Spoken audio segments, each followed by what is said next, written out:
அதோட இன்றைய தினம்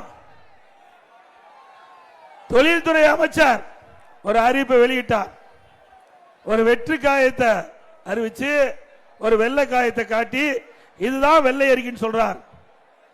ஆக எவ்வளவு ஏத்த இருந்தா இப்படி பேசுவார்? எங்க நாட்டு மக்கள், இங்க படித்த இளைஞர்கள் இருக்கிறீங்க, நாட்டில் பல லட்சம் பேர் வேலை இல்லாம இருக்கிறாங்க.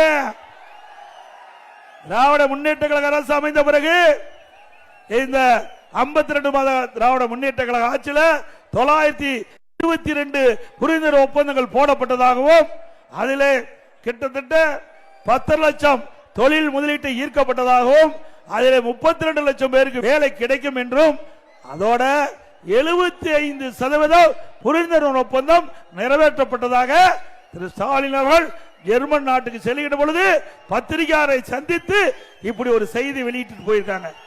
திரு ஸ்டாலின் அவர்களே, திரு தொழில்துறை அமைச்சர் டிஆர்பி ராஜா அவர்களே, இதற்கு விளக்கம் கொடுக்கப்பட வேண்டும். ஒரு முதலமைச்சர் இன்னைக்கு தொலைக்காட்சியிலே பேட்டி கொடுக்கின்ற பொழுது இந்த செய்தியை சொல்லிக்கிறார். அந்த அடிப்படையில் நான் கேட்கின்றேன், இன்றைக்கு நீங்கள் ஆட்சி பொறுப்பேற்றதிலிருந்து 922 புரிந்துணர்வு ஒப்பந்தங்கள் போடப்பட்டது என்று சொன்னால் அதில் 75% புரிந்துணர்வு ஒப்பந்தங்கள் நிறைவேற்றப்பட்டது சொன்னால் லட்சக்கணக்கான பேருக்கு, சுமார் தமிழகத்தில் 25 லட்சம் பேருக்கு வேலை கிடைத்திருக்க வேண்டும். கிடைச்சதா வேலை?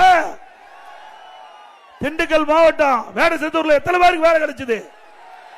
ஆனா ஸ்டாலின் பேசுறாரு 77%, 32 லட்சம் பேர்ல 77% புரிந்துணர்வு ஒப்பந்தம் நிறைவேற்றப்பட்டு சொன்னால் 32 லட்சம் பேருக்கு வேலை கிடைக்கும் என்று சொன்னால் அதில் 75% பார்க்கின்ற பொழுது 25 லட்சம் பேருக்கு தமிழகத்திலே விடியா திமுக ஆட்சியிலே இன்றைக்கு இந்த தொழில்துறை மூலமாக வேலை கிடைத்திருக்க வேண்டும். அத்தனை பொய் செய்தானே, பொய்யாத்தானே செய்தி வெளியிட்டாரு.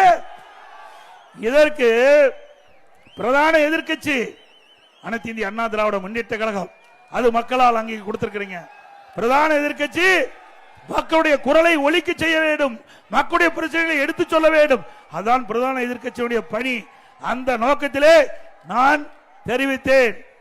இன்றைக்கு திரு ஸ்டாலின் அவர்களே, உங்களுடைய ஆட்சியிலே இன்றைக்கு 10 லட்சம் கோடி தொழில் முதலீட்டு ஈர்க்கப்பட்டதாகவும் 922 புரிந்துணர்வு ஒப்பந்தம் போட்டதாகவும் நீங்கள் வெளியிட்டிருக்கீங்களே, அதற்கு வெள்ளை அறிக்கை வேண்டும். வெள்ளை அறிக்கை வேணும்ல, நீங்க தெரிஞ்சுக்க வேணும்ல.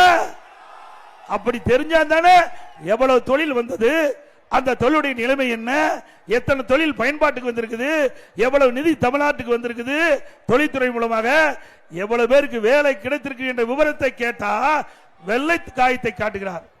திரு டிஆர்பி ராஜா அவர்களே, உங்களுடைய ஆட்சி வெற்றி விளம்பர ஆட்சி என்பதை நீங்கள் வெள்ளை காயத்தை காட்டி நிரூபித்து விட்டீர்கள். ஆக கிராமத்தில் சொல்லுவாங்க, சட்டியில் இருந்தா தானே ஆப்பில வரும். அங்க ஒண்ணுமே இல்லையே, வெள்ளை காய்த்தான் காட்டி ஆகணும். உண்மைதானே? இருந்தா தானே இன்னென்ன திட்டத்தை, இன்னென்ன தொழிற்சாலை கொண்டு வந்தோம், இன்னென்ன தொழிற்சாலை இந்த நிலையில இருக்குது, இந்த தொழிற்சாலை பயன்பாட்டுக்கு வந்திருக்குது, அதனால இவ்வளவு பேருக்கு வேலை கிடைத்திருக்கு உண்மை செய்தியை இன்னைக்கு பத்திரிகையின் வாயிலாக, வெள்ளை அறிக்கையின் வாயிலாக வெளியிட்டு இருப்பாங்க. ஆனா இந்த ஆட்சியில அத்தனையும் பொய். பொய்யை தவிர்த்து வேற எதுவுமே இந்த ஆட்சியில பார்க்க முடியாது.